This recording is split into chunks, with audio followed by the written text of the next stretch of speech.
पंच नावाचं माकड एका प्राणी संग्रहालयामध्ये राहत होतं. अनावधानानं त्याची आई त्याला सोडून गेली हो.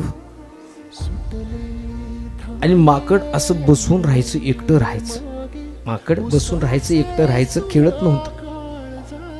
त्या प्राणी संग्रहालयातल्या त्या असलेल्या कर्मचाऱ्यानं एक डुप्लिकेट असलेली बाहुली माकडाची त्याच्या जवळ दिली. व्हिडिओ व्हायरल झालाय.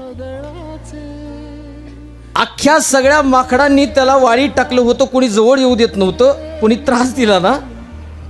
आता ते माकड जातं आणि त्या बाहुल्याला घट्ट मिठी मारत रडते आणि त्याच्याच मांडीवर खुशीवरती झोपून जाते.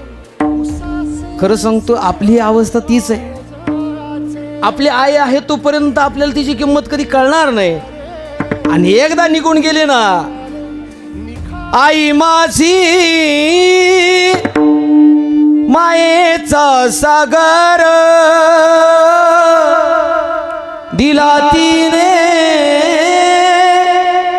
जीवनाला कार. आई वडील माझे थोर काय सांगू त्यांचे उपकार. जीवनाच्या वाटेवरती